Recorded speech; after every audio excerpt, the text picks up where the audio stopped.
Hello, everybody. As promised, or perhaps threatened yesterday, I'm coming on here live today to talk about the book Horrifying Holidays, which just came out today. The subtitle on that is Holiday Spookfest. Perhaps I should have called it Ho Ho Horror. That was a fun one I just came up with that maybe I should have gone with. But in any event, the book is horror stories, some of them fiction and some of them nonfiction, along with one poem. And they're all part of my quest to put the spooky back into Christmas.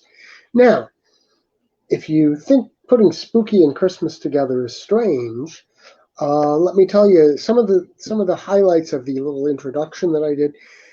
Talks about the fact that actually horror, or at least spooky stories, and Christmas have been together for years.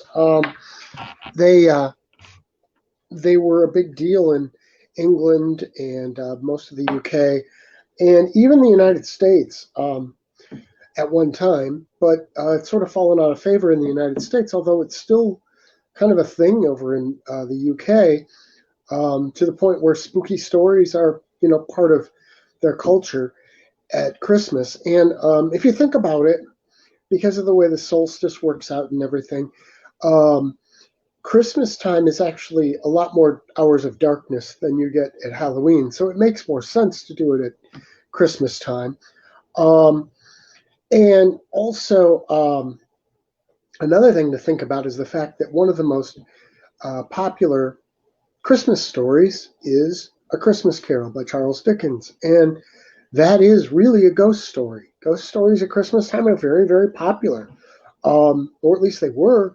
They've fallen out of favor in this country, and personally, I think that's a mistake. I mean, we should enjoy the dark side of things, um, because you can't really appreciate the light side if you don't have the dark side. So that's sort of one of my goals in doing this book. Although, I just enjoy spooky every bit of the year. So personally, that's just a thing for me. Now, all these stories take place at Christmas time. And let me just sort of give you a rundown of what we have in here. We have some traditional stories in here. For instance, Between the Lights by E.F. Benson, which was published in 1912. We've got The Water Ghost of Harrowby Hall by John Kedrick Bangs, which was published in 1894. See what I'm saying? This is not a new tradition. Um, Old Nurse's Story by Elizabeth Gaskell, which was published in 1852. And we actually have the original, the big one, A Christmas Carol from Charles Dickens. The edition that's published here is from 1843. And since the entire book of that was in there, I've actually included the illustrations that came with that because they're also public domain by now. And I thought, as long as we're doing this book, a lot of people probably have never actually read the story, A Christmas Carol. You've all seen the movie. I know I personally used to love to go see the play a lot, and I've seen several versions of the movie, but I never had actually read the whole story before, and it's actually got some really chilling moments, and it's well worth reading. I think if we can bring some of these old stories in front of new audiences and give a chance to read them, that's a really cool thing. I think it's a really good function for this book, among other things. I mean, just to entertain is a good thing. Now, we've got one poem in here, and that's a brand new poem from my friend who I interviewed yesterday, Frank Kaufman. And it's a poem about Krampus called He's Gonna Find Out. So that's the poem we've got. Now, I have three stories, fiction stories in here, one of which is Secret Santa. Now, Secret Santa was included in Spooky Houses, and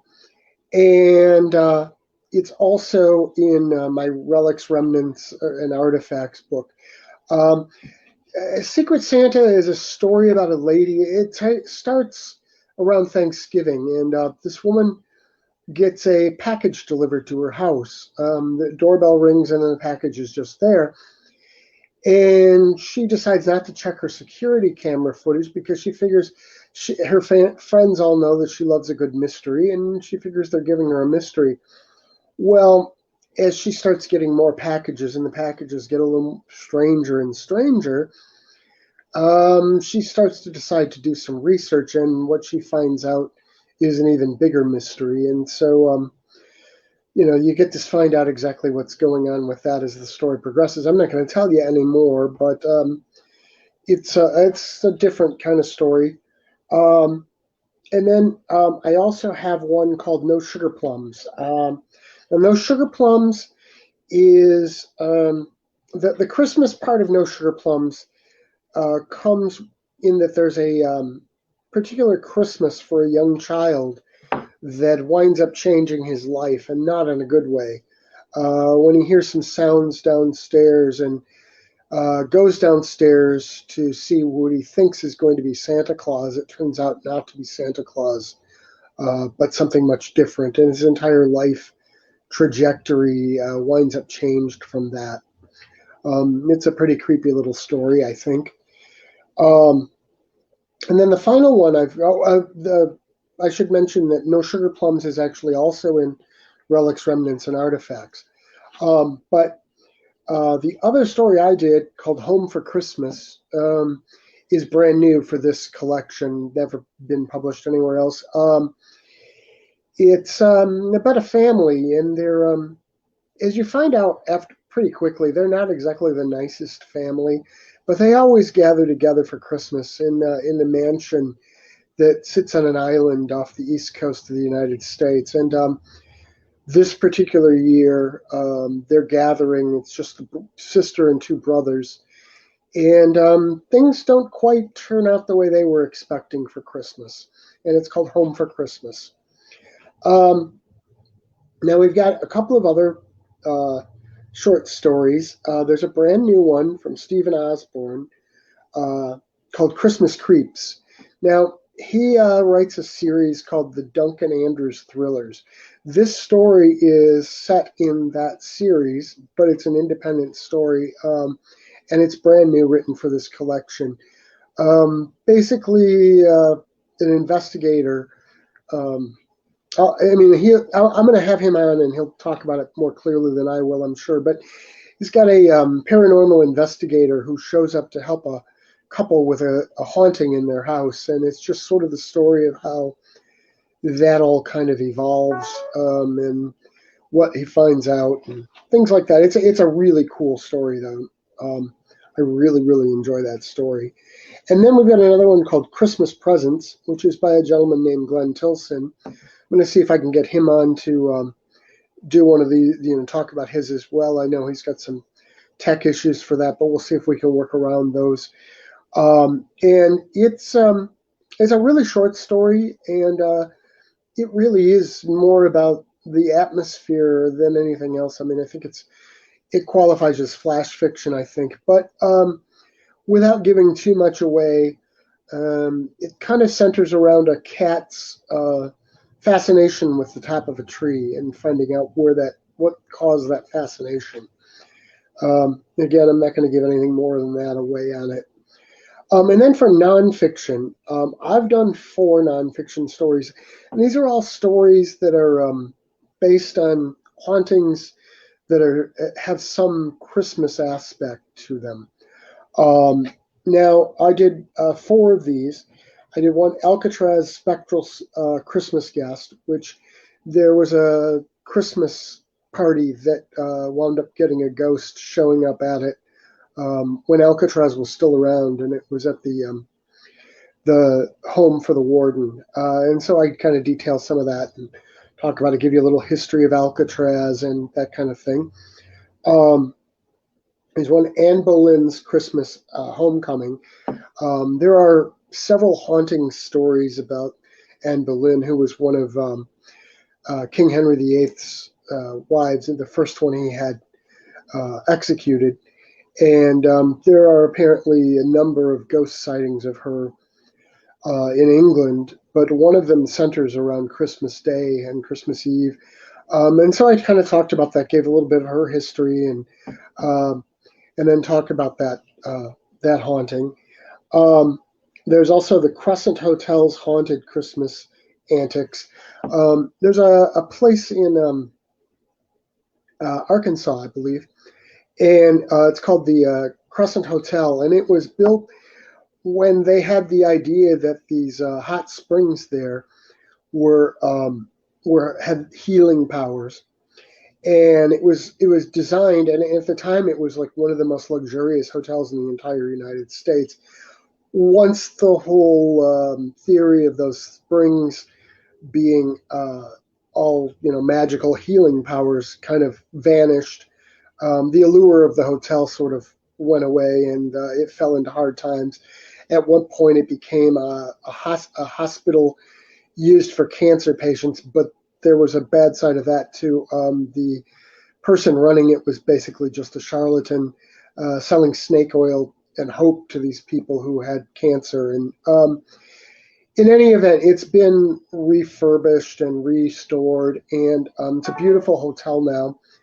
And they have a lot of haunting history. They do ghost tours, but there are some specific hauntings that center around Christmas. And so I talk a lot about the history, more details than I gave you just now about the history of the hotel, and also about these particular hauntings that happen around Christmas. And then my final one is the haunted coach of Christmas. There's a place in England that supposedly every Christmas day, or perhaps it's Christmas Eve. I'm sorry, I don't remember, but it's Christmas time. They supposedly see a haunted coach with a headless horseman approach, and there's some differing stories about what happens with the coach. But I documented some of the different stories and sort of talked about the place itself and that kind of stuff in that story. And then we've got one more nonfiction, and that's written by my lovely wife, Diane Hill. And it's called The Holiday Haunting of Ickenham Tube Station. And there's that's, as you might guess, about a subway station in London area. And there's a haunting that centers around Christmas time every year.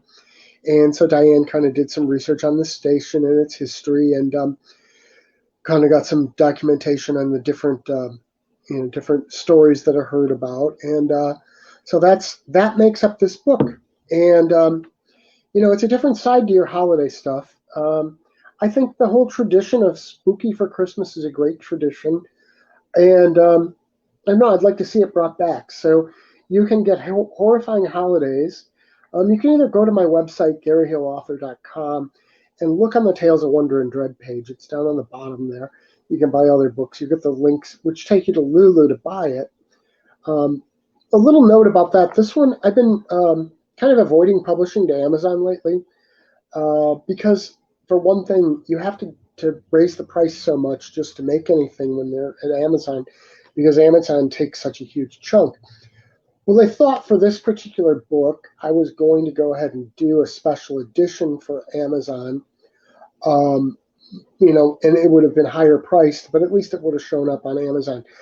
Well, the problem I ran into was when I was setting up the book, it said that the print coverage or the ink coverage for the book required a premium paper and a premium ink, a premium paper in order to look right. So that's what I've done. This is a premium paper and ink setup. Well, the problem is Amazon doesn't allow for that. And so I wasn't really sure how that was going to impact the quality of the book. I mean, there are some pictures in here. I always have the illustrations with the A Christmas Carol. And so I decided that rather than put out a sub-quality thing just to get it on Amazon, I would rather do a quality that I know what I've got. And everybody gets the same book. So unfortunately, you do have to go to Lulu. Like I said, you can go to the Gary Hill Author page, follow the links there and order it. Or you can just go to lulu.com/spotlight/strange sound, and you can get it there. And whatever you put the spooky back into Christmas, and enjoy some horror, and hope you enjoy your holiday season. And always keep it spooky. Spooky Ventures is the home for spooky content and spooky merchandise on the web. Check it out today at spookyventures.com. And remember, always keep it spooky.